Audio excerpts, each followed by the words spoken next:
Hello and good evening, Chicago.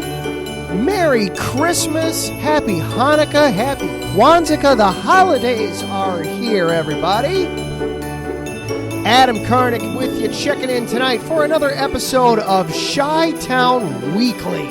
Hope everybody had a great Christmas weekend. Got some great food in them. Hopefully everything that you wanted was under the tree, or enough coal to keep you warm through that storm that we all just survived. Lots that we're going to be going through tonight. Going to be breaking down that Bears-Bills game from over the weekend. Still got some hot stove stuff from baseball that we'll talk about. The Bulls are in action tonight. And we're even going to dive into a little bit of college hoops tonight. Lots of fun. And yes, changing up the music for the holiday mood tonight. Sit back and enjoy, everybody.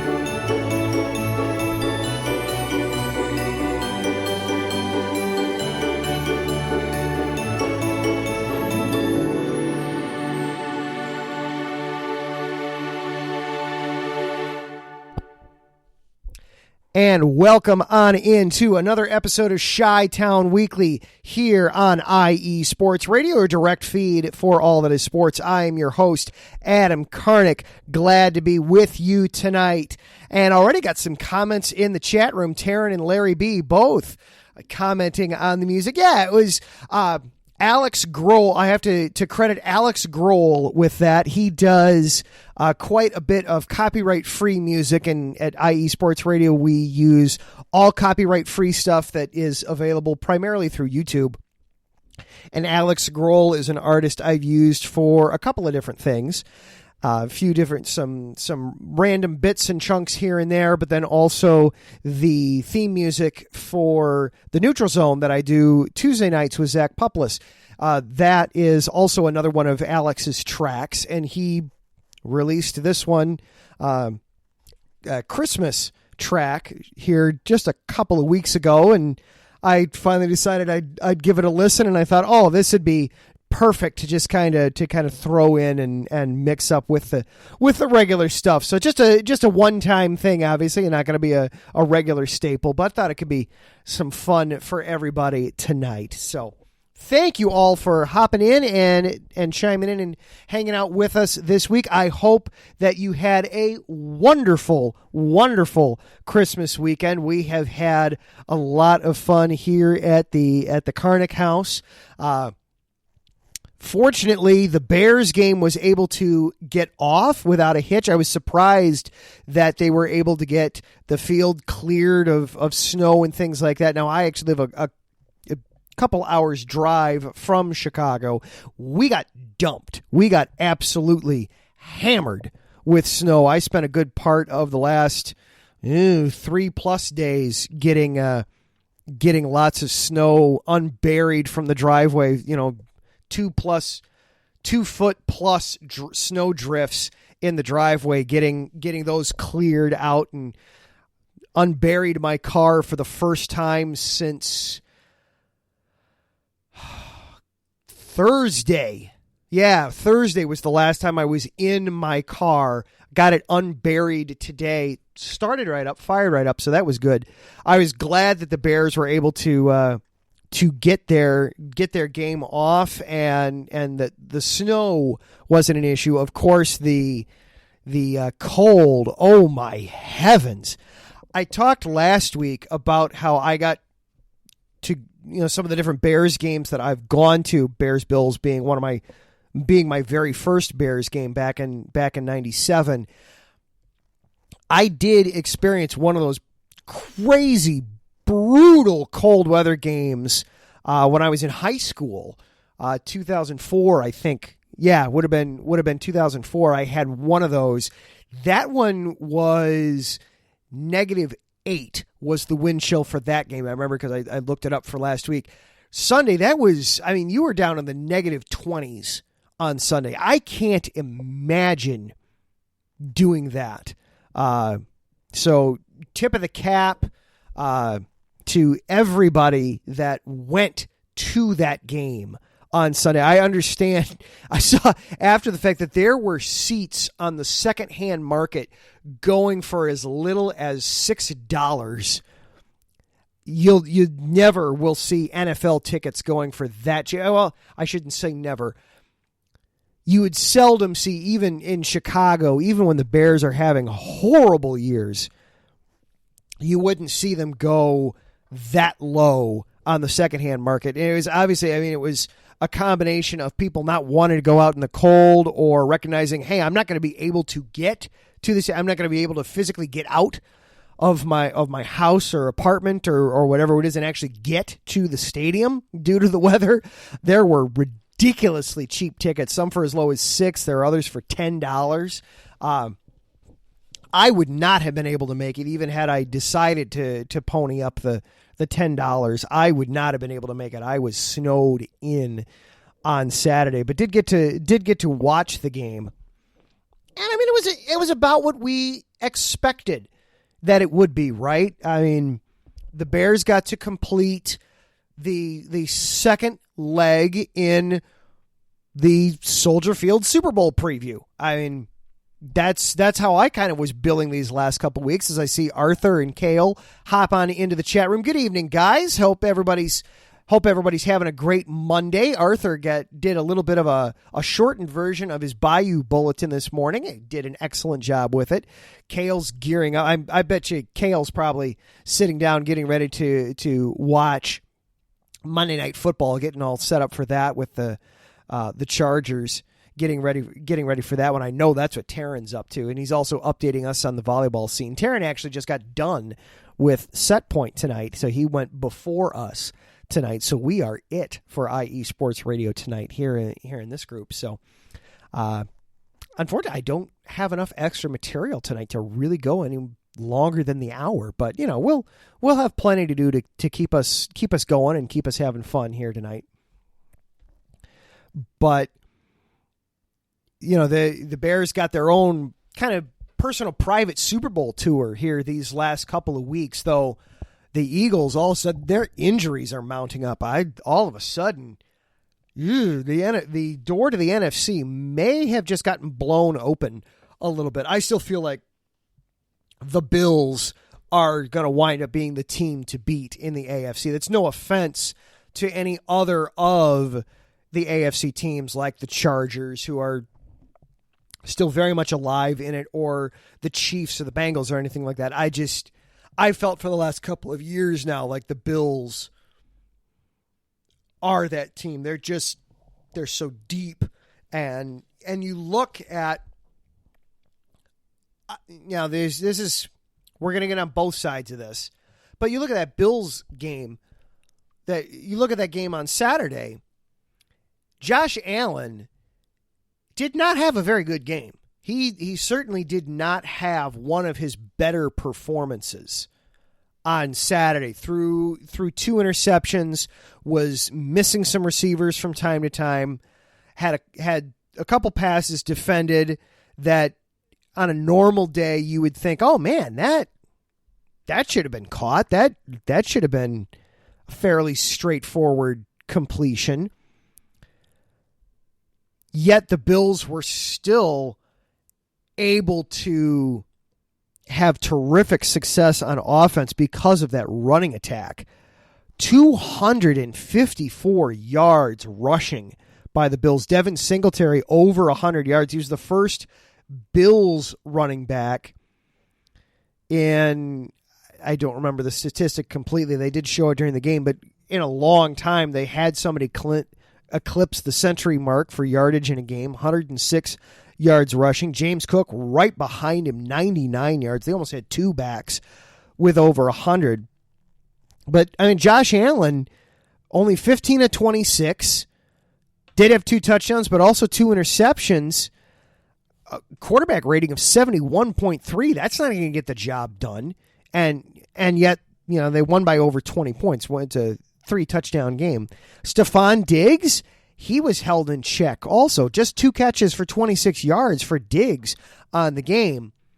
But you see guys like Singletary, like Cook, Gabe Davis, Dawson Knox, both of them having better games offensively. That's part of why I really like the Bills coming out of the AFC, just because they've got enough depth. We talk about, in hockey parlance, you talk about being able to roll 4 lines deep, having 12 offensive players in hockey that can score at any time, that can work together. And hey, this night we need it to be these guys. We need it to be these guys. That you can't just put a line out there that is just going to be killing time for you. Well, we saw the football equivalent of that on Saturday. The top line, James Allen, Stephon Diggs, they weren't having a great game. So instead, you see Singletary, you see Cook rolling out there having good games. Gabe Davis steps up in the receiving role a little bit. Dawson Knox stepping up a little bit. And then that defense for the Bills. Holy cow. That defensive line for the Bills won seemingly every snap, it felt like. Outside of the first drive, where the Bears surprisingly were able to move the ball pretty effectively on that first drive, and then Dante Pettis got wide open in the corner of the end zone. Outside of that opening drive, though, the Bears' offense very, very, very little. Justin Fields only 119 yards throwing for the game. The bulk of that came in the first quarter. David Montgomery, 62 yards rushing, netted only 2 yards rushing in the entire second half. Justin Fields only had 11 yards rushing for the game. Khalil Herbert, his first game back, was awful. 6 carries, just 7 yards for the team. And of course, then in the receiving, the Bears just don't have much. And we saw it yet again from the receivers. No wide receiver had more than 2 catches in the game, and only 3 wide receivers had catches of any kind. It was Cole Kmet and David Montgomery were the bulk of the receptions. 9 of the 15 completions went to those 2 players. The flip side of it, of course, is that just further proof that this Bears roster is just so short on talent that they are replacement level at seemingly every position outside of quarterback. And maybe running back. David Montgomery's better than a replacement level running back. That's not fair to say to David Montgomery. But other than that, they're just so depleted offensively. Defensively, I still am encouraged by what I am seeing in the secondary. Kyler Gordon, another interception on Saturday. Terrific play.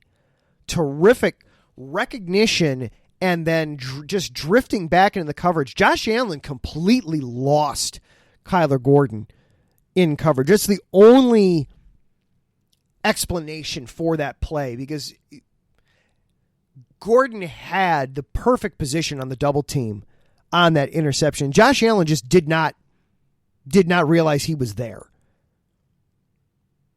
That is the explanation on that.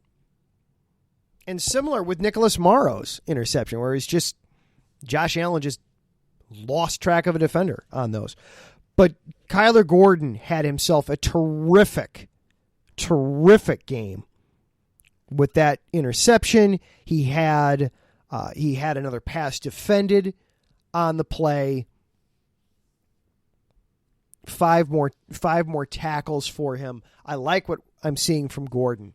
Unfortunately, Jalen Johnson is now on injured reserve, so you're down to the kids. I mean, you're down to Brisker and Gordon. That's it from your starting secondary from back on opening day, way back when in September. I thought Jalon Jones had some good moments. He should have had an interception. I mean, he had a pass. He was so concentrating on the coverage that the ball actually hit him in the back of his ankle, and he didn't even turn to look for it. That would have been an easy interception for Jones. I thought he made some nice plays. But overall, what Saturday, it just reaffirmed things that we already knew about this team, that they are short across the board, talent-wise. They just don't have it. And this is now the 8th consecutive loss for the Bears, tied for the longest losing streak in franchise history.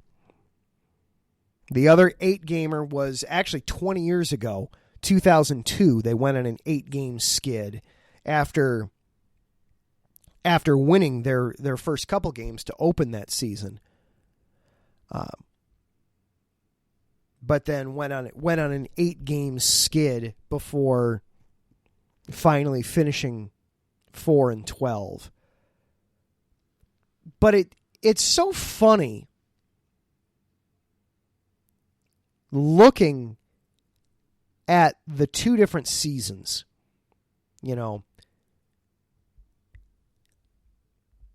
looking at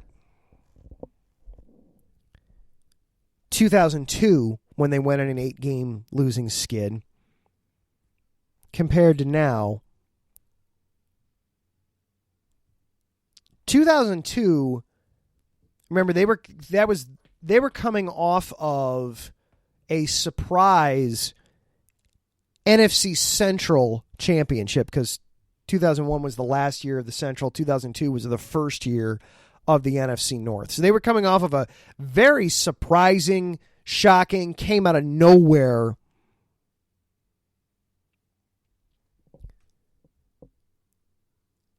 division championship. And so to go 4-12 and look so outplayed and outmatched and outgunned in a lot of those games was disheartening and frustrating, because you thought, hey, they're in their window. They're in their opportunity to win a championship right now. And instead, they completely fell off the wagon and went back to their losing ways yet again. Now this year, they've lost 8 straight games, and they've lost now, I'm going to force myself to do math. I hate doing math.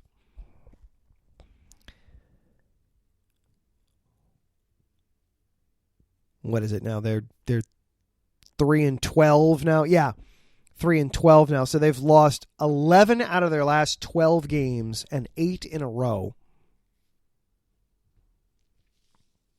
Yet there's tons of optimism.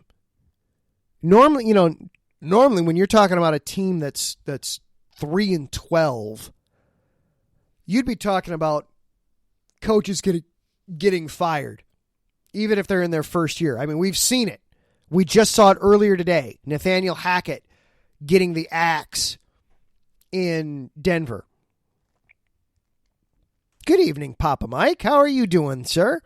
Mike Pat jumping into the chat room.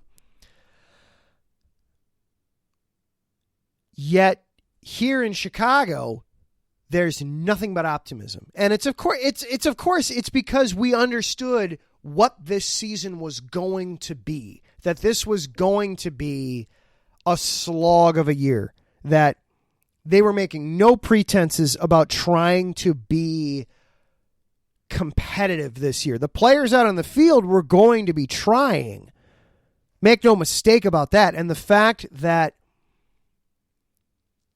they've had as many one-score games, and I mean, and even not just the one-score games, the game against the Bills on Saturday, that score does not accurately reflect that game as a whole. The Bears were ahead at halftime. They were up 10-6 on the Bills at halftime. It all went to heck in a handbasket in the second half, but that was expected.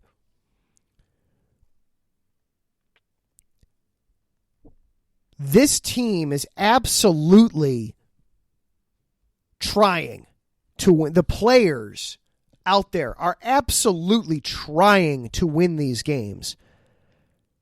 They're just not good. They're just not good players. That's why they're losing these games. And it makes it so interesting. It's really been weird following on Twitter, especially because you've got some fans and some reporters who are absolutely, hey, this team's got a lot of work to do. Where are you coming with this optimism? You know, they're focused on the fact that the team is 3-12 and that you can have all the free agent money in the world. You can't fix all these holes in one off season. You can have all the draft picks in the world, and you just can't fill all these holes in one off season. And then you've got another side that's saying, but we've got a quarterback, and we know that a lot of these guys that are playing right now aren't going to be playing here next year. There's nowhere to go but up.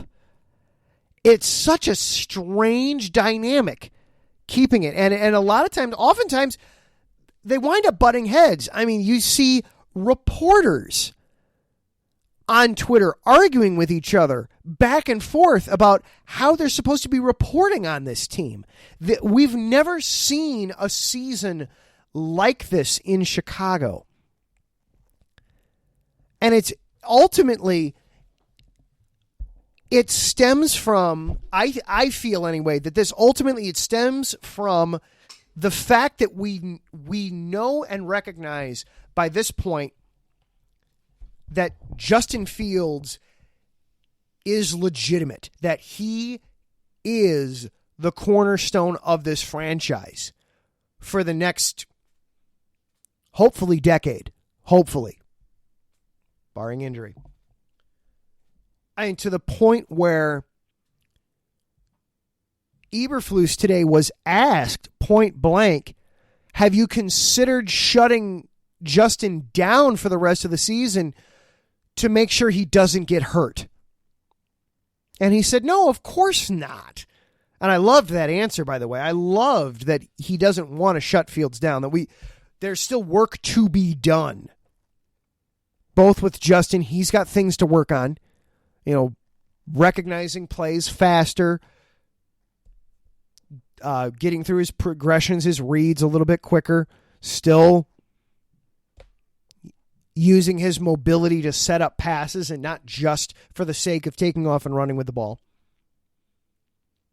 But also, there are guys on this team that might be replacement level, but they're probably still going to be on the team next year.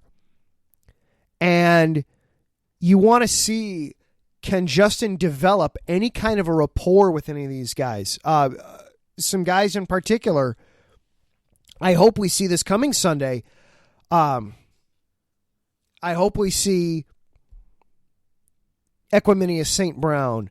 Obviously, Chase Claypool. We need some kind of receiver stud out there. But Byron Pringle and Keel Harry and Velus Jones. Velus Jones just had easily his best game. Low bar by this point. Oh my gosh, that kid, he's had a rough rookie season, but a couple of nice kickoff returns, and then of course that beautiful catch down the sideline in what was easily the biggest play from scrimmage of the day for the Bears. You know, fancy that. Justin Fields made a deep play with his arm, not with his legs. But I thought he can't pass the ball. Oh, shut up. He is not a running back playing the quarterback position. Look at that throw. But Velus Jones also held onto it this time, as opposed to against the Cowboys where it hit him in the hands and he dropped it. Just straight up alligator armed it. There's Velus Jones, I don't think is going to be competing for a real wide receiver spot for next year. But St. Brown, who will be facing his little brother, Amon-Ra, the Egyptian sun god wide receiver, on Sunday. I hope that wasn't in bad taste. Scratch that. If it was, I didn't say it. Scratch it. We'll scrub that out.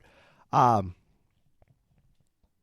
EQ, N'Keal Harry, and Byron Pringle, I feel like one of those three guys will probably be on this Bears team next year. Hopefully as the number 4 wide receiver and nothing higher than that. But one of them's probably going to be on this team. And it would be nice to have a feeling at the end of the season of who that will be. That Justin Fields shouldn't be sitting down with Ryan Poles and having this meeting, but at the same time, hopefully we see some things on the game tape and in the practices where it's, hey, Justin seems to have a really good rapport with EQ, or wow, he and Harry seem to get on the same page really quickly and easily. And it becomes just obvious that, oh yeah, that's the guy we should probably hang on to. And have him be the number 4, hopefully, ideally, the number 4 wide receiver next year. So there's little things like that can still be done here over these last couple of games that will help springboard for 2023. So there are still reasons to keep Justin Fields active, not just for my own selfish entertainment reasons, because, man, if they shut Justin Fields down, there's going to be no reason to tune in for the last couple weeks of the season, short of just watching the Bears just get absolutely torched. All right, we are due for a break. When we come back, the Bulls have tipped off at the United Center. We will check in on them, and also they had a flair for the dramatic here the last couple weeks, so we will break down the last few things that have been going on with the Bulls. This is Chi-Town Weekly here on IE Sports Radio, your direct feed for all that is sports. Some say that Indiana is just a flyover state. Flatlands and cornfields, barns and country roads. What if I told you Indiana is the crossroads of America? What if I told you in all other states, basketball is just basketball? In Indiana, basketball is life. Crowded high school basketball gyms on a Friday night, and every barn with a basketball rim and a frayed, worn-out net. If you're interested in the heartbeat of America, and if you're interested in sports, if you have Hoosier running through your veins, the Crossroads Pod with Aaron X is made for you. Powered by IE Sports Radio, your direct feed for all that is sports. Each and every week, the Crossroad Pod covers all of Indiana sports. The pride of the horseshoe of the Indianapolis Colts. The blue-collar, bold swagger of the Indiana Pacers. The relentless pursuit of the sixth banner for the Indiana Hoosiers. The swing of the hammer of the Purdue Boilermakers. The swoop of the Cardinals of Ball State. The summoning of the echoes of the Notre Dame Fighting Irish. The growl of the Bulldogs of Butler. The intensity of an Indiana fever. The chop of the Indianapolis Indians. At the Crossroads Pod, if it is Indiana, we've got you covered. More than cornfields. More than country back roads. The Crossroads of America. Join me, Aaron X, every week. It's nothing but net.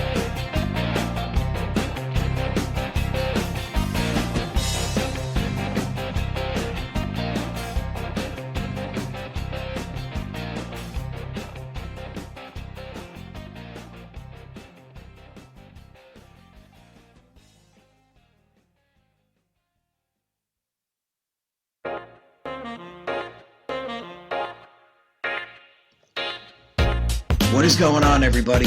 My name is Harrison Glazer, and we're coming at you from the Show That Never Sleeps podcast. I cover the Jets, the Islanders, the Nets, and the Yankees. This is Pierre Moss, and I cover the Mets, Knicks, Rangers, and the Giants. Our show is live every Wednesday through Spreaker and a bunch of other ways to get our content. Again, we're the show that never sleeps podcast. We talk about all those New York sports. It's a lot of fun. We get into all of it. Please tune in. Again, that's Wednesdays at 6 p.m. And we look forward to having you guys right here on IE Sports Radio, your direct feed for all that is sports.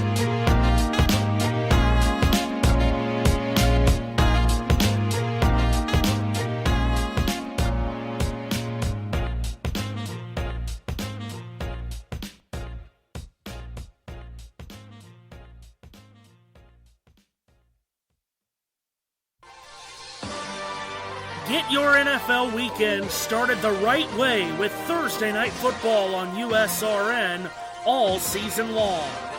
Division rivalries, high-flying offenses, grinding, unforgiving defenses, and the best teams in the NFL live on Thursday Night Football on USRN, where there is no paywall for football.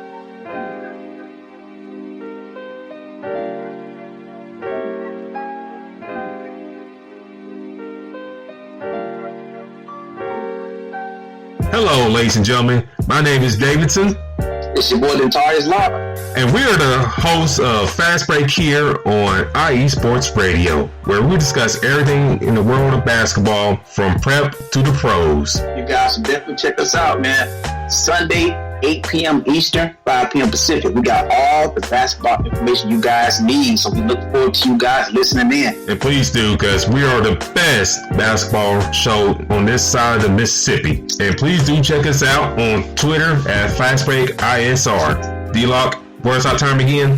8 p.m. Eastern, 5 p.m. Pacific. That give you guys plenty of time on a Sunday. Tune in.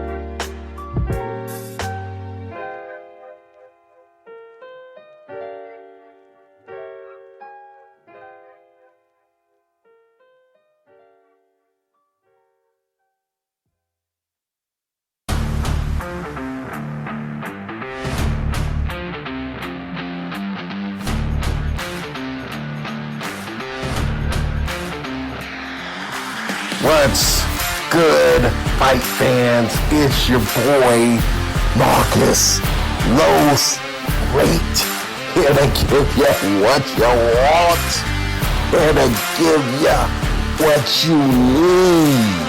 Yeah, man. Yeah.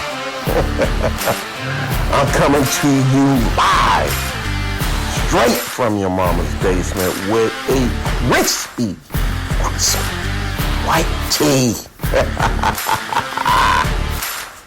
We are coming to you live every Tuesday at 10 p.m. Eastern Standard Time. Powered by IE Sports Radio, your direct feed for all that is sports.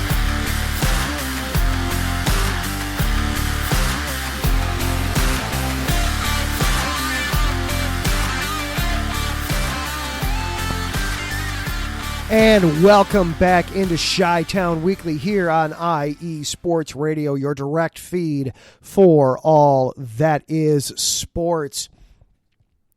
Did a lot of heavy Bears conversation there to open up the show, talking about a little bit about the actual game that they played against the Bills, but also just kind of the state of the franchise and how this is the most unusual season that I can recall being a Bears fan, just because of the very nature of how transparent they're being with, we're not trying to win. We're not necessarily going out there and intentionally trying to lose games. We're intentionally not setting ourselves up in a good position to win any of these games. And, fans by and large are conflicted on it. Some of them are very on board. Some of them don't understand how to process all this and feel about all this. Another team that is very bipolar, topsy-turvy, giving us all strange feelings right now in Chicago are the Bulls. As we go into play tonight, the Bulls are just 14-18. They are in fourth place in the Central Division, 7.5 games back of the Bucks in that spot. But they've won a couple in a row now. They've won 3 in a row now after getting absolutely trounced by the Timberwolves last week, 150-126 in a game that did not require overtime either. That was just a week ago Sunday. They got absolutely destroyed up in Minneapolis, St. Paul by the Timberwolves. They turn around and have a little bit of a team meeting. They've now won 3 in a row. They beat the Heat. Now, the Heat were very, very, very undermanned in that game. But they came out with a win, 113-108. Then they go down to Atlanta and win 110-108. Ayo Dosunmu hits a layup at the buzzer. Rebound, putback jumper, gets it in. Bulls win. Thank you, Chuck Swirsky. 110-108 down in Atlanta. Then they take on the Knicks, a team that they played twice, back-to-back nights at United Center, and a couple weeks ago lost both of them, one in overtime and one in regulation. They go into Madison Square Garden and they come out on top. DeMar DeRozan this time with the buzzer-beating jumper right before Christmas. Merry Christmas, Bulls fans. That was the tweet after that one. So this Bulls team, this feels unsustainable. This does very much at this point feel like you've had some players get on each other. Reportedly there seems to be a bit of a power struggle at the top between Zach LaVine and DeMar DeRozan, that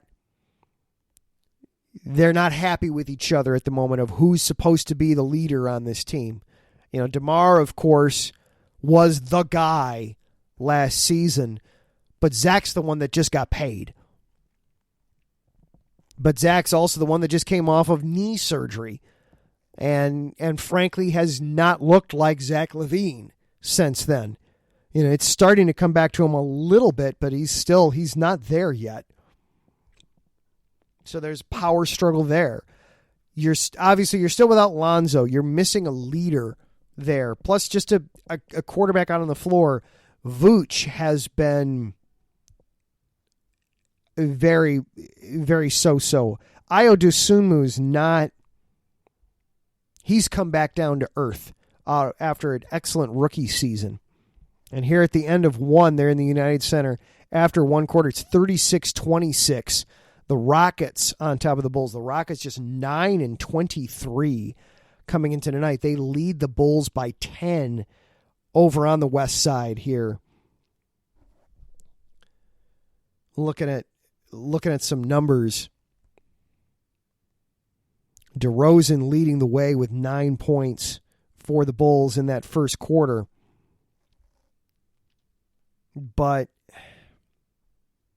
my goodness, the Rockets, holy cow, 14 of 21 from the floor in that first quarter. They were just hitting everything they took. Mostly twos, though. They were just 2 of 9 from 3. but just absolutely dropping buckets there in the first quarter there for Houston. So this Bulls team, they just continue to be a bit of an enigma. On a 3-game losing streak that finally snapped a 4-game skid. You know, it had been all the way back December 10 was the last time they had won a game before they finally beat the Heat 10 days later. Now they're on a little bit of a heater to try to finish out the year. They've got a few more games yet this week. This is actually a very busy week for the Bulls. They're playing the Rockets tonight. Then they're at home for the rest of the month, the rest of the year. They've got obviously the Rockets tonight. Then they're hosting the Bucks on Wednesday night, the Pistons on Friday night, then the Cavaliers on New Year's Eve at United Center. For the Cavs, that's the first half of a home and home series. There, they host Cleveland on Saturday, then they go to Cleveland a week from tonight. They'll be in Cleveland playing the Cavs. But a busy final week of calendar year 2022 for the Bulls. But it feels like what we're getting from this team right now, this little 3-game win streak, is a little bit of fool's gold just because they're a little emotionally charged and they were yelling at each other in the locker room. They were getting in each other's faces. They had to have a team meeting about the losing streak and about the season as a whole. It does feel like a little bit of this is still, hey, they're amped up and they're charged up from that. We'll see how well this carries through the rest of this week. Certainly, games against the Bucks and then back-to-back with the Cavaliers certainly could be a rough stretch for them. We'll see how they look when we come back and talk next week. But they're keeping things interesting for us as we finish out calendar year 2022 and get ready to flip over to the back half of the schedule there for the Bulls. Obviously, you want to try and get above water. You want to get to at least the 500 mark if you can. That's going to be a tall order to try and do that. Obviously, it's possible that they could do it by the end of the calendar year, but they've got to be perfect this week. We'll see what we get out of them this week, but still going to be a very interesting stretch here as they're about 9 minutes, a little less than 9 minutes to go in the half, and they are down 40-34 with Houston right now. So we'll see where they're at when we meet next week. All right, we are going to take one more quick break, and then when we come back, little wrap up from some of the baseball talk from the last couple of weeks, but then also we've got another basketball team to give a little bit of a tip of a cap to in the college ranks. So we will do that next. This is Chi-Town Weekly here on IE Sports Radio, your direct feed for all that is sports. We'll be right back after this.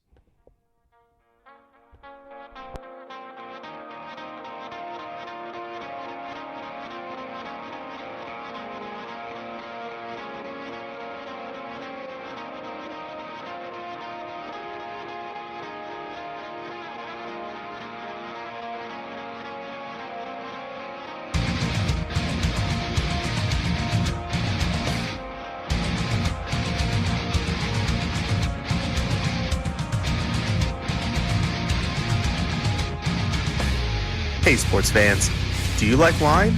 Well, we've got the show for you. This is Let's Wine About Sports, a show where we talk about wine and sports simultaneously. From the classic Cabernet Sauvignon all the way down to the grapes that you've never even heard of before. Oh yeah, we cover it all. And we'll talk about a little bit of sports as well. Football, hockey, collegiate, women's sports, it doesn't matter. We're going to talk about it all, and we're going to whine about it all. So join me Monday at 8 p.m. on IU Sports Radio, your direct feed for all that is sports.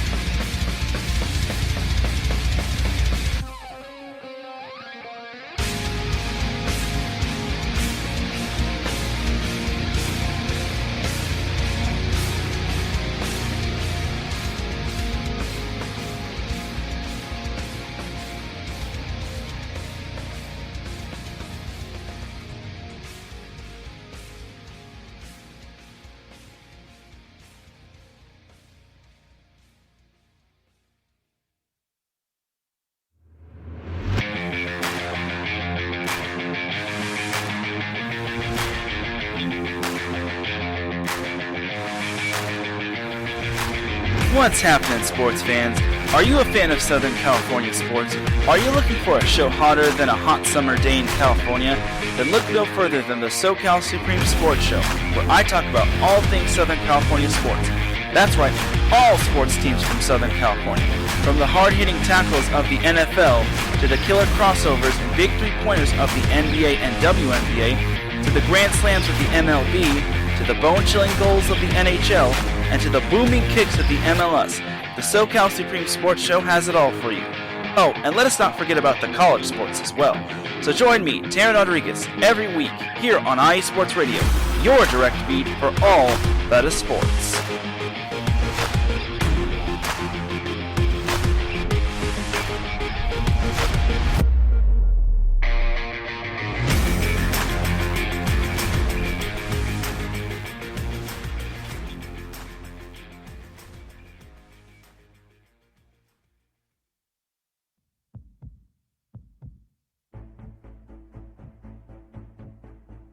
The Spanish Top Flight is here on Wellington Sports Radio. From past champions like Barcelona and Atletico Madrid to current champions Real Madrid and every team in between trying to fight for Champions League glory and trying to fight against relegation.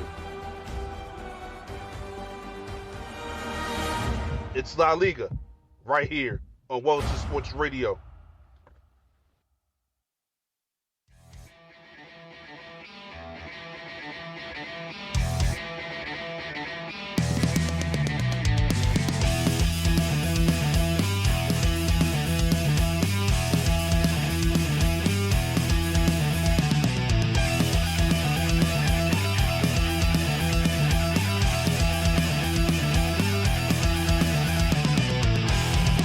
It's IE Sports Radio. It is your direct feed for all that is sports.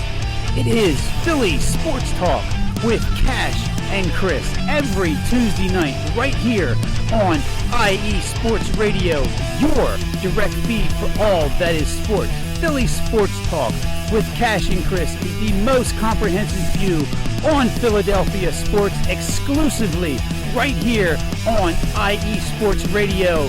You know what it is, your direct feed for all that is sports. Tuesday night, IE Sports Radio, Philly Sports Talk with Cash and Chris.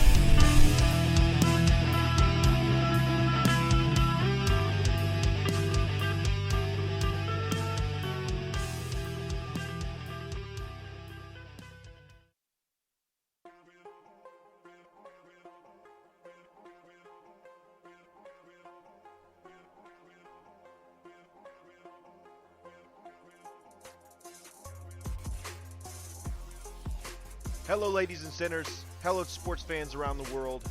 Hello, IE Sports family. This is Cale Henderson, the host of IE Vegas, the Sin City Sports Show, presented by IE Sports Radio. If you folks are interested in sports in the Vegas area, if you're wanting to have a blast for 1 hour, every Tuesday night from 7 p.m. Pacific Standard Time to 8 p.m. Pacific Standard Time, this is a show built for the Vegas sports fans, where we feature the Las Vegas Raiders, the Las Vegas Golden Knights, the Las Vegas Aces, and the University of Las Vegas, Nevada Rebels. Hopefully, fingers crossed, MLB team coming soon. Either way, if you folks are looking to have a blast for 1 hour each and every week, tune in Tuesday, 7 p.m. Pacific Standard Time to 8 p.m. Pacific Standard Time. If you folks are interested in Vegas sports news, go to our Twitter, at SinCities_IESR, and you can speak with me, the host, Cale Henderson, at Cale_Henderson on Twitter. At any time, be happy to reply. Always want to reach out to our fans. Again, the Sin City Sports Show, presented by IE Sports Radio, your direct feed for all that is sports.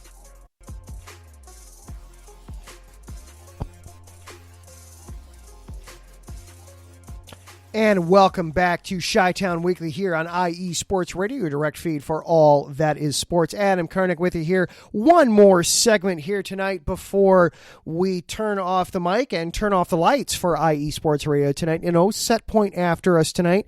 Taryn went earlier this afternoon. He actually was right before us for a couple of hours breaking down all things volleyball, taking advantage of the holiday and moved his schedule up a little bit. Also, that was so he could keep an eye on the Chargers-Colts game that is going on right now, as Taryn is also the host of SoCal Supreme on Fridays. So he's also keeping up with the Chargers game as it happens for, keep working at it for the station. So one more segment for us here tonight, and Larry brought up something in the chat. So we're just gonna call an audible a little bit here for the final segment of the show.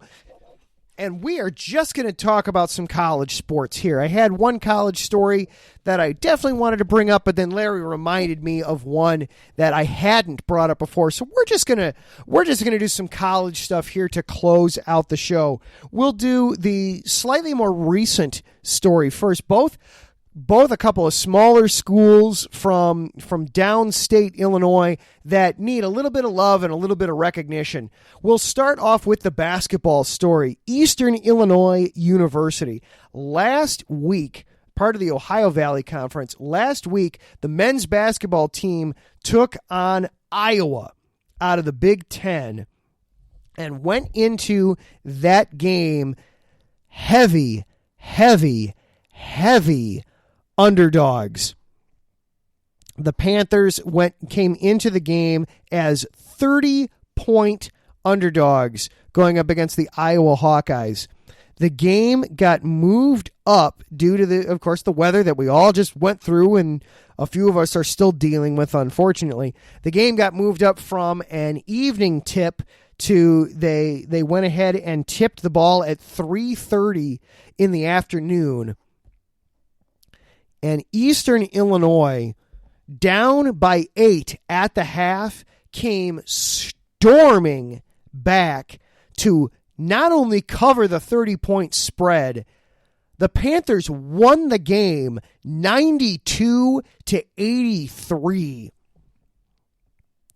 Kenyon Hodges was the leading scorer for Eastern Illinois, 22 points. Caleb Donaldson also chipped in 16 for the Panthers. Looking at the score, the box score, the Panthers shot 60% from the floor for the game, 36 of 60 from the floor, and held the Hawkeyes to just 39% from the floor, including 21% from three. Neither one shot it particularly well from the free throw line. Both of them just a little over 60% from the free throw line. Both teams led by as many as 14 points in the game. But for the Panthers, this was the fourth time in the program's history that they won a basketball game against a Power 5 school. Previously, they had won one in 2019, then also in 1987 and 74. This was just the second time in program history that the Panthers beat a Big Ten team. The last time that happened was all the way back 35 years ago. 1987 would have been the last time that the Panthers beat a Big Ten school. The game was tied partway through the second half.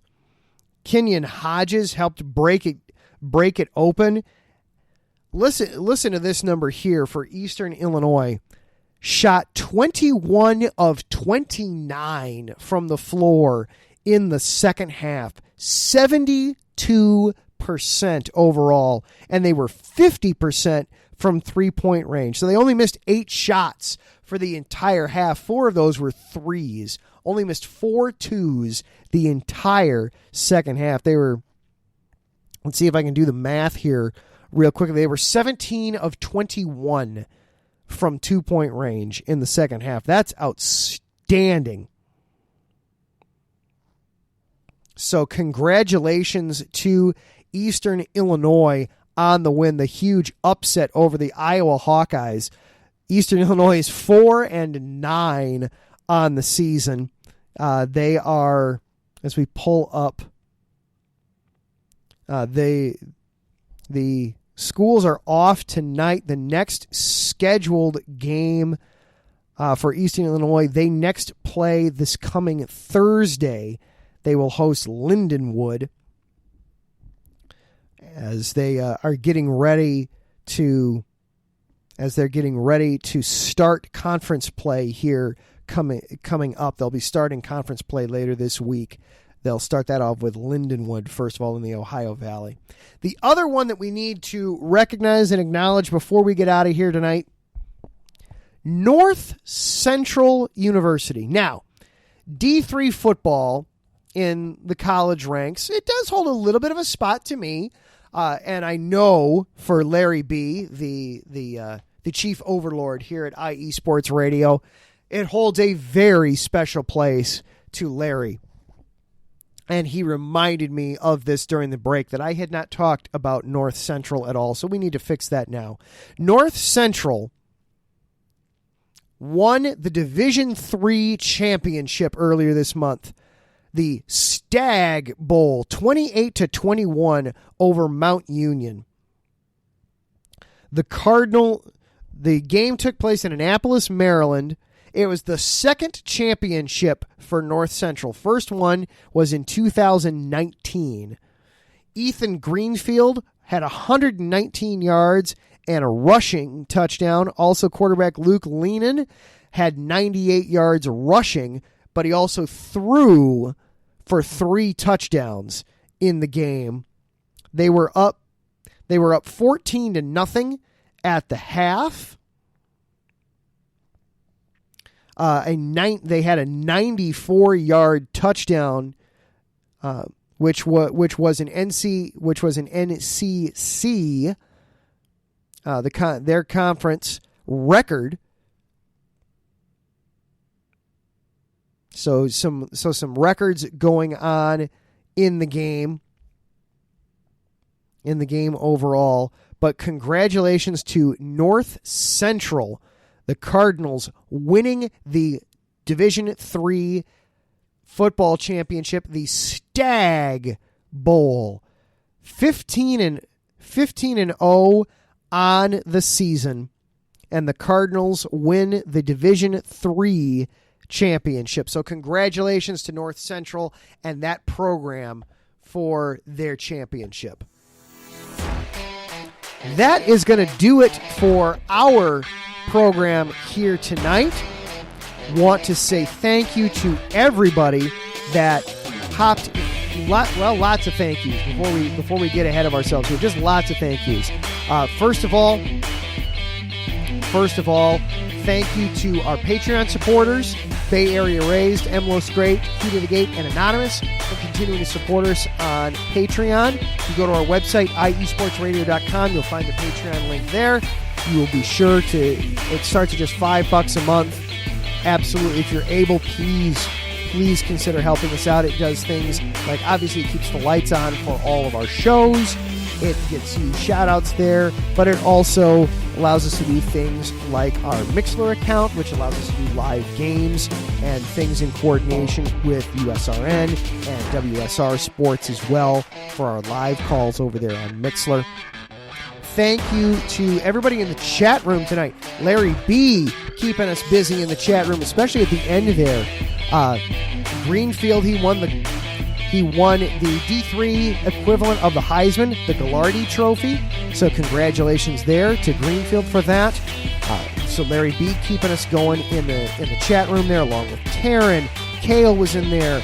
Mike Pat, Arthur Parsons hopping into the chat room. Thank you to everybody that kept things busy in the chat room tonight. Finally, thank you for coming and listening. I really do appreciate that. Whether this was your first dipping your toe into the show, or you've been here for all 117 episodes now, thank you very much for including me in your sports week. I know you've got a lot of options and a lot of pulls and demands on your time. Thank you for allowing me to fit into your week. I hope we had some fun.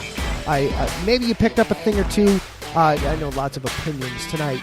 I hope you had some fun back and forth with it, and I really hope you come back and spend some more time with me. I really appreciate it. Next week, of course, we're going to be breaking down Bears-Lions, whatever that has for us. We'll see what else comes up across the way, and we'll see what kind of resolutions we'll come up with for this show into the new year. Until then, everybody have a great and safe, happy holidays. We'll see you next week.